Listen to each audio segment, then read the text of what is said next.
The laundromat on Fern Street smelled like dryer sheets and burnt coffee. And on a Tuesday evening in late October, it was the kind of place nobody wanted to be, but everybody needed. Teresa Bowen had been coming here for 3 weeks straight, ever since the washing machine in her apartment building finally gave out and the landlord stopped returning her calls. She'd learned the rhythms of the place by now. Which dryer ran hot, which one ate quarters and gave nothing back, which fluorescent light in the back corner flickered every 40 seconds, like it was trying to send a message. She'd learned to bring her own laundry bag because the carts were always missing wheels. She'd learned to arrive by 6, before the after-work rush, and to have her daughter Hazel sit near the window because the plastic chairs up front were the cleanest. Hazel was 6 years old and had her father's eyes. Deep brown, watchful, missing nothing. Tonight she had a library book open on her lap, something about frogs, though she hadn't turned a page in 15 minutes. She was watching instead. That was the thing about Hazel. She watched everything.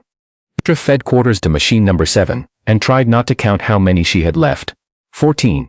Enough for one wash and one dry if she was careful. She'd skipped lunch again, which she'd been doing more often than she should lately. And her stomach had been making small, polite complaisance. Around 2 in the afternoon that she'd learned to ignore. The bell above the door jangled, and a man walked in carrying a black duffel bag in one hand and a plastic grocery bag in the other. He was maybe 40, broad-shouldered, in the way of someone who used to be athletic, and now worked a physical job. With the kind of tired in his face that didn't come from one bad night but from a long string of them. He had a small boy with him, maybe 4 years old, who was wearing a winter coat that was slightly too big, the sleeves coming down past his wrists. The boy walked with his free hand tucked into his father's coat pocket. Teresa glanced at them and then looked away. The man loaded his clothes into machine number 3. Dropped in his quarters with the practiced efficiency of someone who'd done this many times before. And then lifted the boy onto the long folding table near the windows and sat beside him. He pulled a container of sliced apples from the grocery bag and handed one piece to the boy, who took it carefully and bit off the smallest possible amount, the way very young children do when they want something to last. Teresa started a book on her phone that she'd been meaning to read for 2 months. She didn't get past the first paragraph. Hazel had stopped pretending to look at her frogs. She was staring at the boy, not rudely. Not the way children sometimes stare at strangers out of boredom or confusion. It was a different kind of looking. Still and quiet and too old for her face. Teresa followed her daughter's gaze. The boy. She could hear the father call him Max. Was eating the apple slices one tiny piece at a time. The father meanwhile wasn't eating anything. He had his phone out but wasn't looking at it. He was watching Max the way parents watch a child when they think the child isn't noticing. The grocery bag, Teresa now saw, held almost nothing else. 1 container of apple slices. A small box of animal crackers. A juice box. She looked down at her phone again. The paragraph was still there waiting. She didn't read it. Across the room, the man's washing machine made a sound like it was struggling and then settled into its cycle. He didn't look up. He was telling Max something in a low voice. She couldn't hear the words. Only the tone, which was the tone of someone trying to make ordinary things sound like an adventure. Max laughed at something. That full, uncomplicated laugh that very small children have, and the man smiled, and for a second the tiredness in his face went somewhere else. Teresa had seen that exact smile before. She'd made that exact smile before. The one that exists specifically for your child, that says everything is fine, you are safe, I have this handled. Even when nothing is fine and you don't have anything handled at all. She stood up before she'd made any decision to stand up. She went to the vending machine in the corner, the one near the flickering light, and she stood in front of it for a long moment. She had 14 quarters. Enough for one wash and one dry. The dryer took 6 quarters for a full cycle, but if she ran it for 3 minutes short, things came out slightly damp, and she could hang them over the shower rod when she got home, and they'd be fine by morning. She'd done it before. She put 3 quarters in the machine and pressed the button for the cheese crackers. The coil turned slowly. The crackers dropped. Then she picked them up and walked across the room. "Excuse me," she said. The man looked up. His expression shifted in the way of someone bracing for something. The slight tightening around the eyes, the almost imperceptible squaring of the shoulders. Teresa recognized it because she'd worn it herself many times. "I'm sorry to bother you," she said quickly. I got these from the machine and I realized I'm not going to eat them tonight, and I hate for things to go to waste." She held out the crackers. "Would your son want them?" The man looked at the crackers, then at her, then at Max, who had noticed the crackers immediately with the antenna that small children have for food and was now looking at them with enormous interest. That's kind of you, the man said carefully. But we're doing okay. Teresa nodded. Of course. She started to pull her hand back. Dada, Max said quietly. The man closed his eyes for half a second. It was such a small thing that half second. Teresa almost missed it. We've got the apple slices, he told Max in a voice that was absolutely steady. I know, Max said. And then, after a pause. But she said they're going to go to waste. Teresa kept her face very still. The man looked at his son for a long moment. Then he looked at Teresa, and something shifted between them. Some recognition that happens between people who are in the same kind of trouble and have learned to see it in each other without either one saying anything directly. His name's Max, the man said finally. I'm Ray. Ray Callahan. Teresa. She crouched down to Max's level. Hi Max, I'm Teresa. My daughter Hazel is over there, she pointed. Hazel gave a solemn little wave. We're doing laundry just like you. Max looked at Hazel, then back at the crackers. Can I have the fish ones, he asked, meaning the goldfish crackers on the package, which were in fact cheese crackers but had a fish shape. They are fish-shaped, Teresa confirmed. I think that earns them the name. Max looked at his father. Ray nodded once, and Max took the crackers with both hands. Teresa straightened up. She was about to say something polite about getting back to her machine when Ray said quietly and without looking directly at her, he already ate dinner. I want you to know that it wasn't much. But he ate. Okay, Teresa said. I just stopped. He stopped. Started again. I don't want you to think. I don't think anything, she said, and then because she meant it. I know what the apple slices are for. Ray looked at her. They're for making it feel like it's still a good evening, Teresa said. Even when things are tight. You make the evening feel okay anyway. She glanced toward Hazel. I know exactly what that's for. Ray was quiet for a moment. Then he let out a long, slow breath like he'd been holding it for longer than just tonight. Her mom? He asked, with a slight tilt of his head toward Hazel. Left 2 years ago, Teresa said. It still felt strange to say it plainly. She'd gotten better at the plain version. You? Mine passed away, Ray said. 8 months ago. He said it the way people say things they've had to say many times, which is differently from how they say it when they're still new to it. Not numb exactly. Just worn smooth from handling. I'm sorry, Teresa said. Yeah. He looked at Max, who was eating the crackers with methodical pleasure, one at a time. It's been a year for adjusting. Behind them, one of the washers clicked into spin cycle and began vibrating slightly against the tile floor. The fluorescent light in the corner flickered its 40-second message.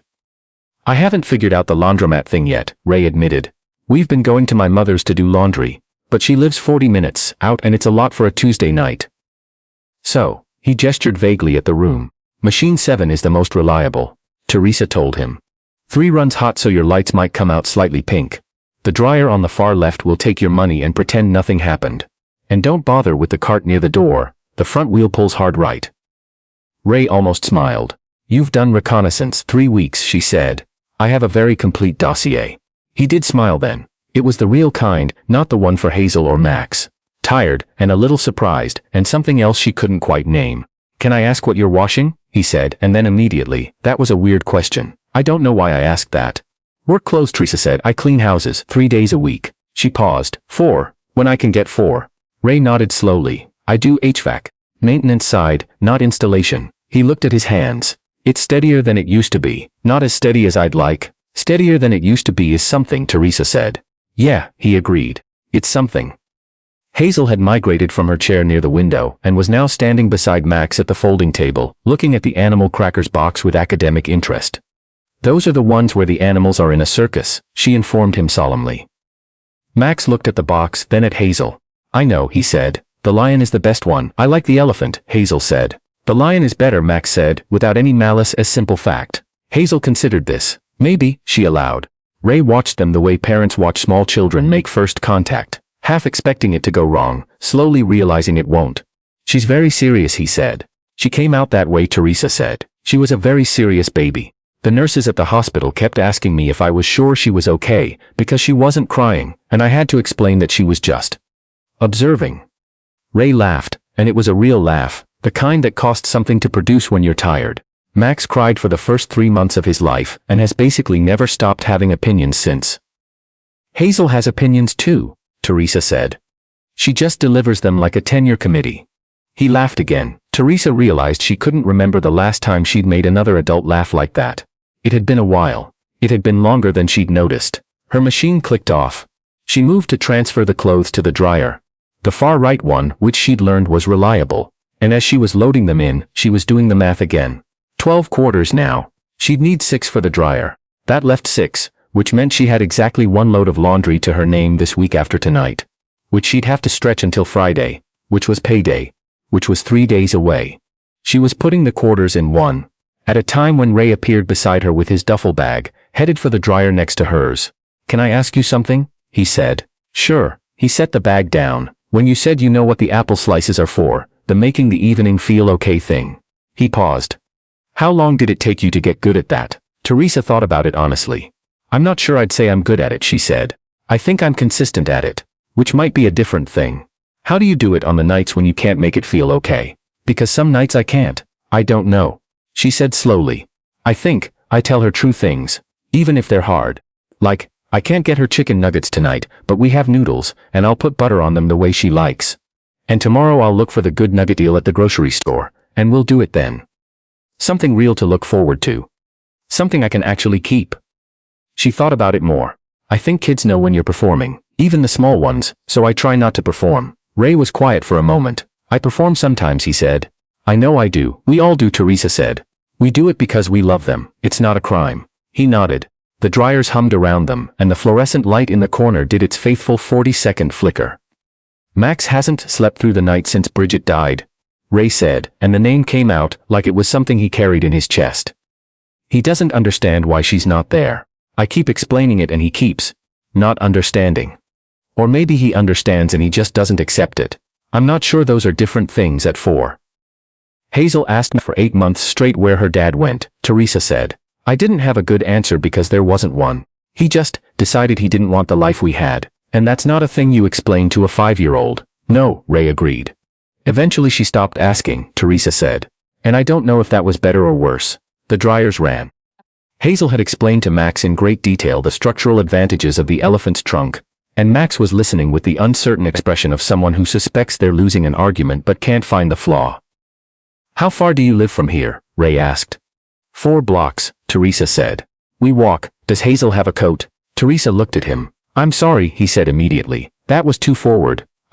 She's not wearing one and it's about 42 degrees out and He stopped. "I'm sorry, it's none of my business." "She has one," Teresa said after a moment. "It's in the bag. I had her take it off in here because last week she dripped something on it, and I'm trying to keep it clean until the end of the season." She paused. "Because this is the only one she has this year, and she has another 6 months in it." Ray nodded. He didn't say anything judgmental because there was nothing judgmental to say. It was just a coat. It was just math. "I have a situation," he said after a pause that wasn't uncomfortable. "My sister is in Raleigh. She's been asking me to bring Max down for Thanksgiving, which is 3 weeks away. I've been saying I can't afford the drive." He cleared his throat. "What I mean is, I've been saying it like that's the whole reason. But the real reason is that I can't afford the drive and I don't want to show up at my sister's house and have her see." He made a vague gesture. "I don't want her to see the whole picture. She'd want to fix things and I'd feel like a charity case," Teresa said. "Yeah, I know that feeling," Teresa said, "extremely well." "How do you deal with it? With people wanting to help and feeling ashamed?" He nodded. "I'm still working on that one," she said honestly. "I think the shame is real and also not the most useful thing I carry, but it doesn't leave just because you know that." She looked over at the kids.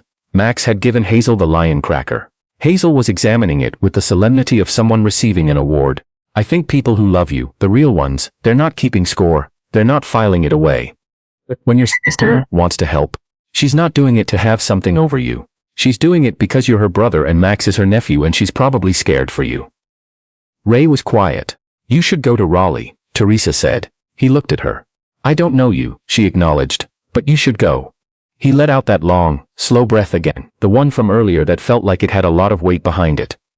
"I haven't talked to anyone like this in a long time," he said. "Laundromats," Teresa said. "Something about fluorescent lights and shared suffering." He smiled. The dryers ran for another few minutes. Hazel fell asleep in one of the plastic chairs, with her frog book on her chest, and her mouth slightly open. And Max sat beside her and watched her sleep with the interested expression of someone who hadn't seen that happen before in public.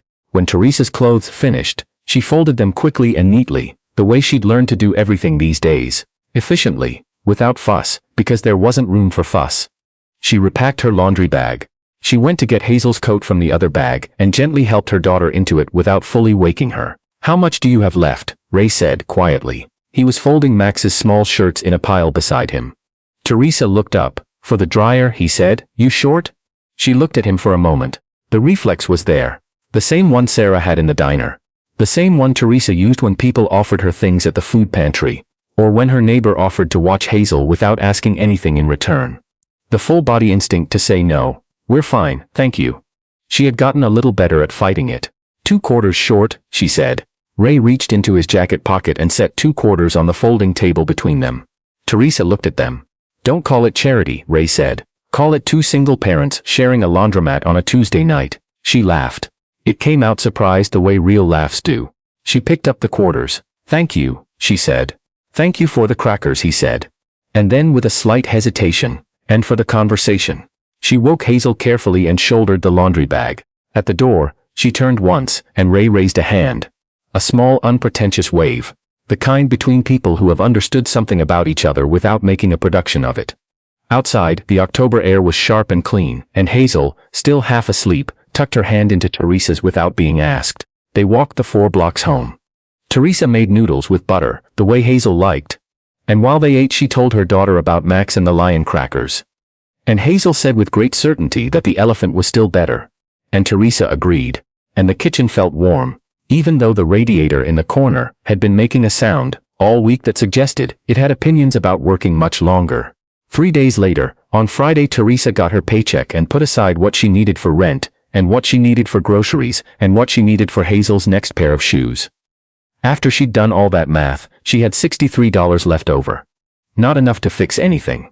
Enough to not think about it for 1 week. She got Hazel chicken nuggets.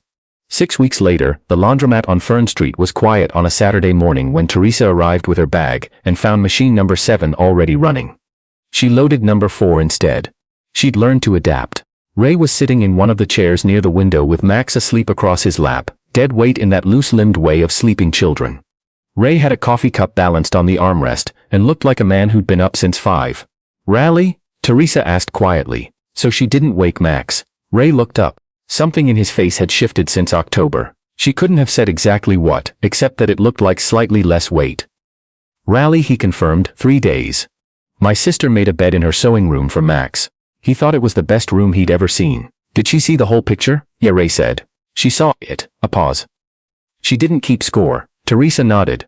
"She also," he said, with the careful tone of someone reporting an unexpected development, "knows someone in her building who does the same kind of work you do, residential cleaning. The woman's trying to expand her client list and asked my sister if she knew anyone reliable in the area." He looked at Teresa carefully. "I gave her your name. I hope that's okay. I hope I didn't overstep."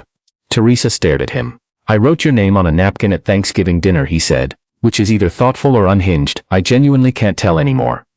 She sat down. "You didn't even have my last name." "I didn't," he admitted. "So I wrote Teresa, laundromat on Fern, Tuesday nights, very reliable seeming." Teresa pressed her lips together. "The woman called it charming," Ray said. "Personally, I think she was being polite." "Ray, yeah, thank you," she said. He nodded once and looked down at Max, who had not moved. Outside the window, November had settled into the city, gray and ordinary and cold, and also, in that specific morning light through slightly dirty glass, quietly okay. The machines ran. The dryer in the far corner hummed its usual hum. The fluorescent light by the back wall did its 40-second flicker, like a small faithful thing that couldn't help itself. And 4 blocks away, in an apartment where the radiator had stopped its complaining sometime, in mid-November, a little girl who thought elephants were more interesting than lions was eating cereal and reading about frogs and not worrying, at least for this particular morning, about anything at all. That is usually how it starts. Not with the big things. With the Tuesday nights and the shared quarters and the small decision to say what's actually true instead of what's easier. With one person looking over and seeing. Not a problem to fix, not a story to feel good about later, but just another person trying to hold a whole life together with whatever they have. And deciding, for no reason that makes a clean sentence, to stay a little while longer in the fluorescent light. If this story reminded you that ordinary kindness still exists, it does. In laundromats and parking lots and grocery store lines every single day. Please subscribe to Real Goodness. Give this video a like, and share it with someone who needs to remember that too.